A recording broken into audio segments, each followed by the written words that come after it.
Alright, let's go. Number 10. The castle that fell through its own toilet. On a white chalk cliff above the Seine, in the last years of the 12th century, King Richard the Lionheart built a fortress he believed no army on earth could take. He called it his fair castle. We call it Chateau Gaillard. It rose on a spur of rock, with the river on one side and sheer drops on the others, ringed with walls Richard designed himself, curved and scalloped so that no attacker would ever find a blind spot or a straight face to batter. He finished it in about 2 years, an insane pace, and when it was done he is said to have looked at it and boasted that he could hold it even if its walls were made of butter.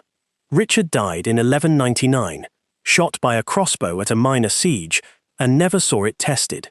The test came in 1203, when Philip II of France set out to tear Normandy away from Richard's brother, King John. Philip did not throw men at those walls. He was patient. He took the smaller castles around it first, cut it off, ringed it with a ditch and 14 towers, and settled in to starve it. Inside were the garrison and hundreds of local villagers who had fled there for safety. The commander, Roger de Lacy, did the cold arithmetic of a siege and expelled the useless mouths to save his food. Philip's men let the first group through their lines. Then they stopped. Several hundred people ended up trapped in the no-man's land between the walls and the besiegers through a whole winter, dying of hunger and cold while missiles passed over their heads. Remember them. You are going to see them again. By February 1204, the outer wall was breached by mining. But the middle bailey held, and it should have held for a long time. Then one of Philip's soldiers noticed something. On the west side of the castle, a latrine chute emptied out below a window in the wall of a chapel. The man crawled up the drain, through the sewage, and pulled himself in through the unbarred window. A handful of others followed him up the same shaft. Once inside, they made as much noise as they possibly could, screaming and clattering, until the defenders believed a whole army had somehow appeared inside the walls. In the panic, the infiltrators reached a gate and dropped it. The garrison fell back to the keep, and on the 6th of March, Chateau Gaillard fell. But here is the detail the histories tend to smooth over. That chapel, with its convenient latrine, was not part of Richard's design. It was added later, by his brother John, the man now losing the castle. The most advanced fortress in Europe, the pride of the Lionheart, was not beaten by a great engine or a clever general. It was beaten because John had bolted on a chapel and put a drain pipe in the wrong place. The impregnable castle had a back door, and the back door was a toilet. Chateau Gaillard still stands on its cliff, roofless, and open to the sky above Les Andelys. Tourists walk the ruins every summer. The weakness that lost Normandy is still there in the stone, if you know where to look, a small dark opening that a man once climbed through to bring down a kingdom. Number 9. The fortress that defied a legend and surrendered to a piece of paper. There was a castle in the hills of Syria that the greatest soldier of the age looked at and decided not to fight. In 1188, Saladin marched an army to the foot of Crac des Chevaliers, the great stronghold of the Knights Hospitaller, studied its double ring of walls and its towers, and turned away to attack something easier. Crac was built to be unattackable, held by the Hospitallers since 1142, garrisoned at its height by around 2,000 men, stocked with a reservoir that could outlast any blockade. It sat above the only road inland and made the knights the masters of everything around it. For over a century, it did exactly what it was built to do. It did not fall. Understand what a place like this represented. A concentric castle was the most sophisticated military machine of its century, an outer wall to break the first assault, and an inner wall higher still behind it, so that attackers who took the first ring found themselves in a killing ground beneath the second. The walls were meters thick at the base. The approach was a bent passage overlooked from every side. Everything about it was designed so that a small number of disciplined men could hold off a vast army indefinitely, and for 130 years, a small number of disciplined men did. Then, in 1271, the Mamluk Sultan Baybars came for it. He was a man who had beaten the Mongols in open battle, and he did not intend to lose an army against these walls. He took the town below the castle, set up his mangonels, and on the 30th of March, his sappers collapsed a tower in the south corner and poured into the outer ward. But the inner castle, the real fortress, still stood. His men could have died in their hundreds trying to take it. Instead, after a pause of 10 days, a letter was carried up to the garrison. It appeared to come from the Grand Master of their own order, far away in Tripoli, and it gave them permission to surrender. On the 8th of April, the knights laid down their arms and were allowed to march out alive. But here is where the story turns, because the letter was a forgery. There was no order. Baibars, or someone in his camp, had simply written the knights their own permission to give up, and the knights, exhausted and cut off with no hope of relief, chose to believe it. The strongest castle in the Crusader world, the one that had stared down Saladin himself, was not stormed and was not starved. It was talked out of its own gates by a single sheet of paper. And the only accounts we have of the trick come from Baibar's own chroniclers, his secretary Ibn Abd al-Zahir among them, which leaves a colder possibility hanging in the air. Perhaps there was no clever forgery at all, and beaten men simply quit, and the victors preferred the better story.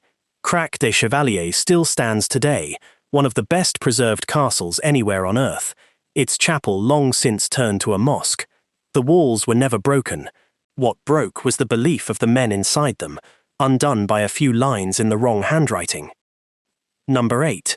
The winter the children starved between the walls. A medieval city under a long siege had a cruel sum to work out, and the answer was always the same.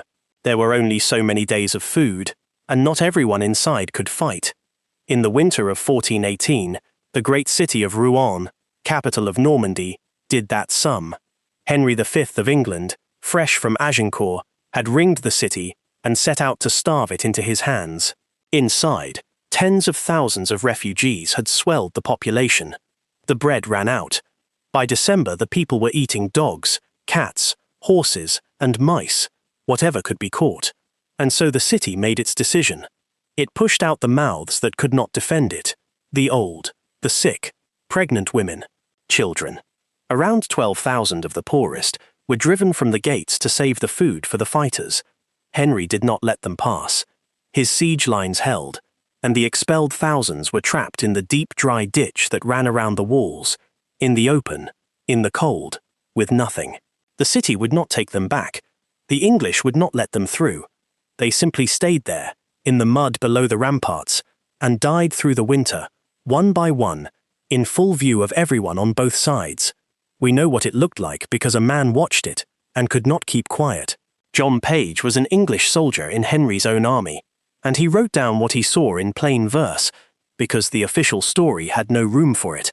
He described women in the ditch holding dead children against their bodies. He described infants still trying to nurse at mothers who had already died. He wrote of a small child of 2 or 3 wandering to beg for bread with both its parents lying dead beside it. Babies were born down in that ditch and baptized there, into a world that had already sentenced them. On Christmas Day, Henry allowed a little food to be carried down to them, a single gesture, and the next day the starvation resumed exactly as before. When Rouen finally surrendered in January 1419, of the thousands expelled into the ditch, by one account, roughly 1 in 12 was still alive. But here is the part that gets left out of the telling. This is Henry V, the hero of Agincourt, the warrior king Shakespeare would turn into England's golden idol, the man of the band of brothers speech. The victory that opened Normandy to him was not won by his courage or his archers. It was won by keeping 12,000 civilians alive just long enough to be useful as a weapon, penned in a ditch to break the will of the men on the walls above them. The heroism is in the history books. The ditch is not. The walls of Rouen came down centuries ago, and the city grew over the ground. The dry ditch where those thousands died is a line in the earth now, unmarked, walked over daily by people who have never been told what winter it once held. Number 7. The relic that won a war, and the man who burned to prove it was real. In June of 1098, a poor man with no name worth recording told the leaders of the First Crusade that a saint had shown him where to dig. His name was Peter Bartholomew, and the crusade around him was dying. The army had fought its way into the city of Antioch after a brutal siege, only to be trapped inside it days later by a huge Muslim relief force under Kaboga of Mosul. Now the besiegers were the besieged. They were starving. Men were slipping over the walls at night and deserting. Some wanted to beg Kaboga for terms. The whole enterprise, the march to Jerusalem, everything, was about to collapse in that trapped and hungry city. Then Peter came forward. He said St. Andrew had appeared to him in visions, and revealed that the Holy Lance, the spear that pierced the side of Christ on the cross, lay buried beneath the floor of the Cathedral of St. Peter, right there inside Antioch. Some believed him at once. The powerful Raymond of Toulouse believed him. Others did not. The spiritual head of the crusade, Bishop Adhemar, had heard that a holy lance already sat in a reliquary in Constantinople, and he knew that Peter was a man fonder of earthly comforts than most visionaries. But belief was what the army needed. On the 14th of June, Peter led a party into the cathedral, and they dug all day and found nothing, until Peter himself jumped down into the pit and came up holding a shard of iron. What happened next is not really in dispute. Whatever the shard was, the discovery lit the starving army on fire. Carried at the front of their ranks, the lance turned a doomed garrison into fanatics. On the 28th of June, they marched out of the gates in desperation. The relic held high before them, and they shattered Kaboga's far larger army and broke the siege. The road to Jerusalem was open again. The most important battle of the First Crusade had been won behind a piece of metal a peasant pulled out of a hole. But here is where the histories go quiet. Once the crisis passed, the doubts came back, and they grew, because Peter kept having visions, and the visions kept conveniently matching whatever the powerful men around him already wanted. Accused of lying, Peter did something terrible to prove himself. He offered to walk through fire. They built a corridor between two walls of burning logs, and on Good Friday of 1099 he walked into it, trusting that God would carry him through untouched. He came out the other side horribly burned, and he died in agony 12 days later, insisting to the end that the lance was real, and after he died, the lance was quietly dropped. The relic that had saved the crusade became an embarrassment, and the man who found it, who had put the fire back in a broken army, was written out as a fraud. The crusade rolled on without him and took Jerusalem that summer. Peter Bartholomew took his certainty into the flames and out of the story. Whatever he pulled from that cathedral floor, it did its work on history first and killed him second, and no one has ever agreed on what it was. Number 6. The 4 words that outlived the town. There is a sentence, only a handful of words in most English versions, that has outlived nearly everyone who died to give it meaning. Kill them all, God will know his own. It comes to us from the sack of Béziers on the 22nd of July 1209, the opening slaughter of the Albigensian Crusade, the war the Pope launched against the Cathar heretics of southern France. The town of Béziers held a few hundred Cathars among many thousands of ordinary Catholics, and when it refused to hand its heretics over, the Crusader army took it. The commander was a Cistercian abbot and papal legate named Arnaud Amalric. According to the story, when a soldier asked him how they were supposed to tell the heretics from the faithful Catholics in the chaos, the abbot answered that they should kill everyone and let God sort out his own. What followed matched the sentence. The attackers spared no one, we are told, regardless of age or sex or standing. Amalric's own letter to the Pope afterward boasted that his men had put nearly 20,000 people to the sword and then burned the whole town. Whatever the true number, the population was slaughtered, Cathar and Catholic together, exactly as the phrase promised. But here is what the histories tend to leave out about the most famous line of the crusade. There is very good reason to think the abbot never said it. The words appear for the first time in the writings of a German monk, Caesarius of Heisterbach, who set them down more than a decade after the massacre, in a book of moral tales, and who was not there. Even Caesarius hedged, writing only that the abbot was reported to have said it, a careful little qualifier that most people quoting the line since have quietly dropped. Serious historians have doubted it for a long time, and there is a deeper problem still. Amalric's own account describes the massacre beginning almost by accident, started by a mob of unarmed camp servants who rushed the town before any leader gave an order, so fast the commanders barely knew what was happening until it was over. The most quoted command of the medieval church may be a line that was never commanded, attached after the fact to a slaughter no one actually ordered. That is the strange afterlife of Béziers. The town was rebuilt and lived on. The dead are anonymous. And the sentence, the cold and perfect sentence that may have been put in a dead abbot's mouth by a monk telling a story, has travelled 800 years and is spoken today by people who have never heard the name of the place it buried. Number 5. The passage the Crusaders' own scribes could not bear to write. Nearly a dozen men wrote down the story of the First Crusade in the years after it, and one after another, they arrived at the same passage they did not want to write. It concerns the town of Ma'ara, in what is now Syria, in the winter of 1098, a few weeks after the army had taken it. The Crusaders were starving again, their supply lines a wreck, the countryside stripped bare, and in that hunger, some of them began to eat the dead, not their own dead, the bodies of the slain Muslims of Ma'ara. The chroniclers do not spare the detail, even as they flinch from it. Fulcher of Chartres wrote that he shuddered to say it, that men driven mad by hunger cut flesh from the bodies of the dead and cooked it and devoured it half raw. Radulf of Caen went further, describing adults boiled in cooking pots and children spitted and roasted. These are not enemy propaganda.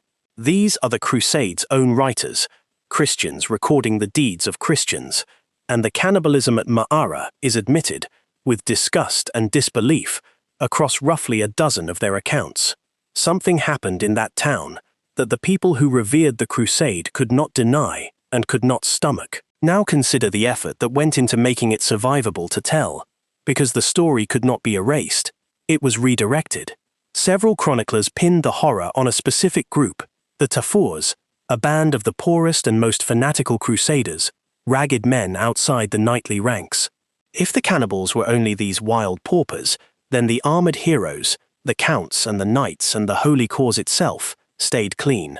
Modern historians like J. Rubinstein have shown how this worked, how the Tafur legend grew, precisely because it isolated an unbearable memory and kept it away from everyone respectable.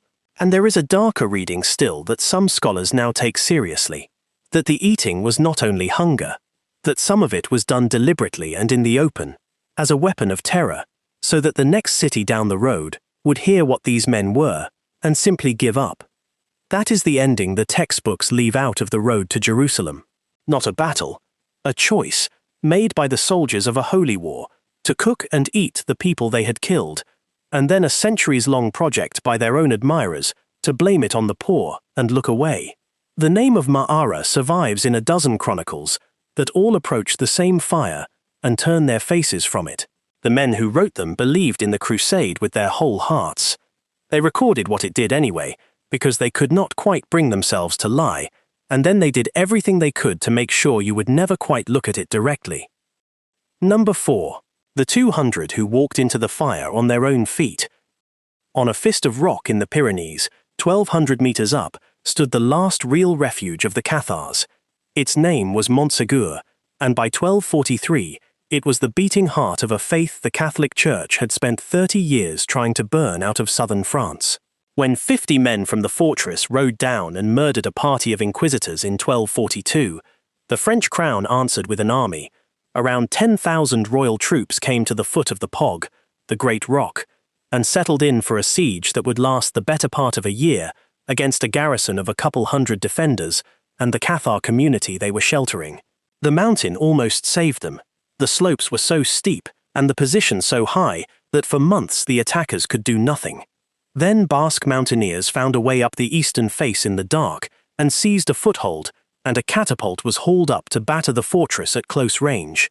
Through the winter the bombardment ground on, the outworks fell, and at last, in March 1244, the defenders asked for terms. The terms were these.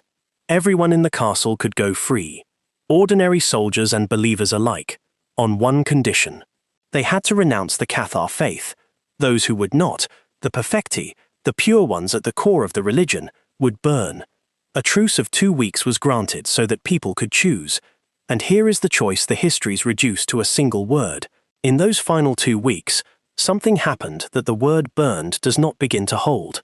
Believers who could have walked down the mountain free, instead, asked to receive the consolamentum, the Cathar sacrament that made them perfecti, knowing with total clarity that it now meant the fire. They chose it. On the 16th of March 1244, somewhere around 210 of them came down off the rock together, and at a meadow at its foot, they climbed onto the pyre. No one had to force them onto stakes. They walked into the flames on their own feet, praying, and the field has been called the Prat dels Cremats, the field of the burned, ever since. But here is where the ending slips out of history and into mystery. The chronicles say that in the last days before the surrender, a few perfecti were lowered down the sheer western cliff in the dark, carrying something out of the doomed fortress, the Cathar treasure. Later ages could not resist it, and turned that bundle into the Holy Grail, hidden away as Montsegur fell. Sober historians think it was almost certainly just money, funds smuggled out to keep the hunted church alive a little longer. But no contemporary record names the men, or says what they carried, and so the thing that went down the cliff at Montsegur remains genuinely unknown, a real gap that legend rushed in to fill. The fortress you can climb today is not even the one that burned. It is a later castle raised on the same rock, but the field at the bottom is the real field, and the stele there remembers the martyrs of pure Christian love, and what went down the western cliff by night, ahead of the fire, has never been found. Number 3. The empire that fell, perhaps, because of a gate. An empire that had stood for 1100 years is not supposed to end because someone forgot to lock a door. But that is how the fall of Constantinople is most often told. On the 29th of May 1453, the last remnant of the Roman Empire, the city of Constantine, came to its end after a siege of nearly 2 months. Behind its famous triple walls stood perhaps 7,000 or 8,000 defenders, some of them foreign volunteers, against the army of the Ottoman Sultan Mehmed II, 60,000 strong or more, with the largest cannon the world had yet seen. And in the story as it is usually passed down, the greatest walls in Christendom were undone by a small mistake.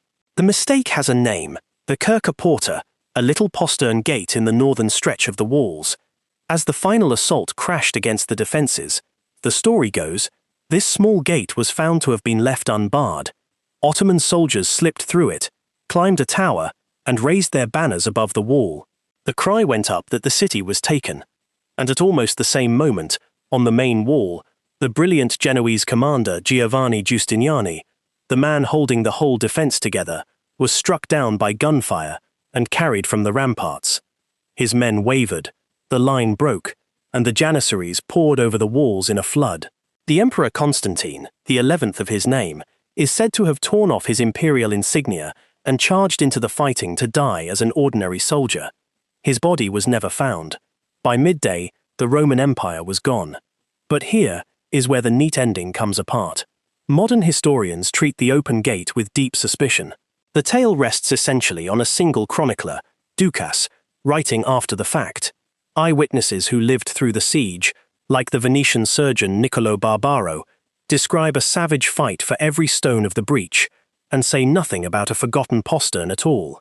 The real turning point, most now argue, was not a careless bolt, but the sheer weight of Mehmed's final assault, after he had dragged ships overland into the harbour and forced the defenders to spread themselves thin, together with the loss of Giustiniani at the decisive hour.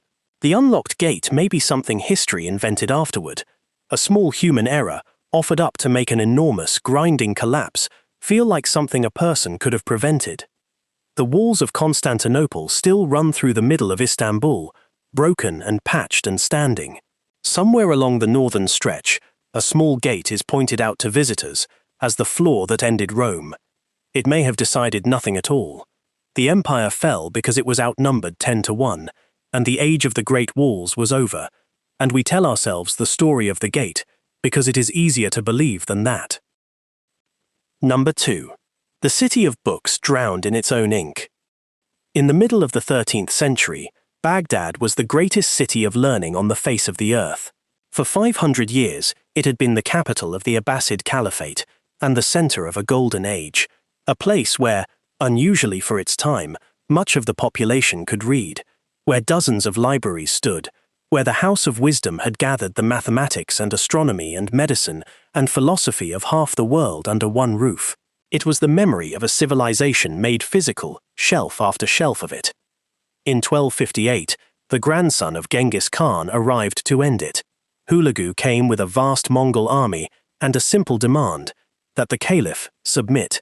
The caliph, al-Mustasim, believing the whole Muslim world would rise to defend his sacred city, refused and did almost nothing to prepare. It was a catastrophic misjudgment. The Mongols broke the dikes along the Tigris and drowned the ground under his cavalry, breached the walls within days, and on the 10th of February the caliph surrendered a city that no longer had any means to resist. What followed was a week of systematic destruction. The estimates of the dead run from 90,000 to numbers many times higher, beyond real counting. The libraries were emptied into the river. The House of Wisdom was destroyed. The images that survive from that week are the kind that fix themselves in the memory of a whole civilization. The Mongols, it is said, held to a taboo against spilling royal blood on the ground, and so they did not put the caliph to the sword. They rolled him in a carpet and rode their horses over him until he was dead. And survivors said that the Tigris itself ran two colors in those days, black with the ink of the countless books thrown into it, and red with the blood of the scholars killed on its banks. A river running black and red, carrying away the written mind of an age.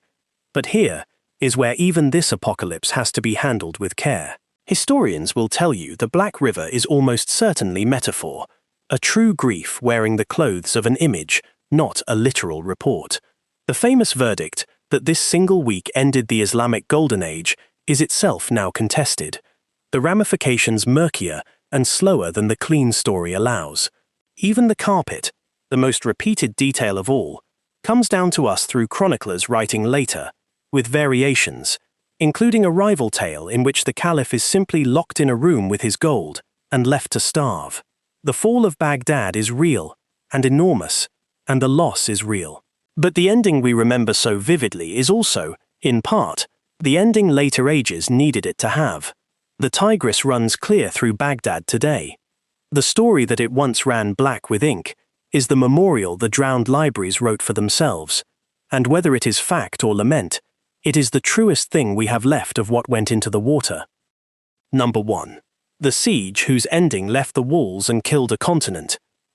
Everything on this list has been about the part of a siege that gets left out of the telling, the ditch below the wall, the forged letter, the passage the chroniclers could not face.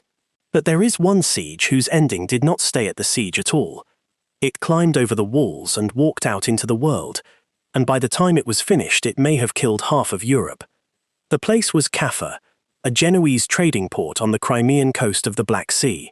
In 1346 it was under siege by a Mongol army of the Golden Horde, under the Khan Jani Beg, and in the besieging camp, something began to kill the Mongols faster than the defenders ever could: plague. It tore through the army, and according to the one account we have, from an Italian notary named Gabriele de Musi, writing a couple of years later, the dying Mongols, hopeless and enraged, loaded the corpses of their own plague, dead, into their catapults, and flung them over the walls into the city. Mountains of the dead, de Musi wrote, thrown into Kaffa so that the stench and the sickness would kill everyone inside. It is remembered as the first documented act of biological warfare in history, and when the Genoese survivors fled home by ship, they carried the sickness with them into the ports of the Mediterranean, and out of those ports came the Black Death, the pandemic that killed 1/3 to 1/2 of everyone in Europe. Sit with the scale of that for a moment. A local quarrel over a trading post on the edge of the map, a tactic born of pure spite by a beaten army, and the consequence was the deadliest catastrophe in the recorded history of the species, a wave of death that emptied villages from Sicily to Norway, that broke the medieval world and helped end it.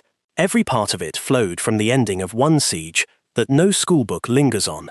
But here is the final turn, the one that belongs at the very bottom of a list about the endings history leaves out. Because the more closely you look at Kaffa, the less certain the famous ending becomes. De Musi was not there. He wrote from second-hand reports, years later, over the mountains in Italy, and modern scholars are deeply divided on the whole thing. Some, like Mark Wheelis, argue the corpse throwing is plausible, and may really be how the plague entered the city. Others point out that the Black Death was already moving along the trade routes of the Black Sea regardless, that it would have reached Europe with or without a single catapulted body, and that the dramatic siege may have contributed almost nothing, if it happened at all. The event we treat as the hinge of the modern world, the moment plague was weaponized, and a continent was doomed, may be half legend, a vivid story wrapped around a disease that needed no help. And that is the deepest thing these 10 sieges have to teach. The walls of Kaffa are long gone, and no one is even certain the corpses ever flew over them. But the thing that came out of that siege, real or storied, is still with us in every history of the plague, in every account of the world it remade. Some sieges end when the walls come down. The ones we never quite finish telling are the ones whose endings walked out the gate and kept going. If you want to see more videos like this, click the video on screen now and make sure to subscribe.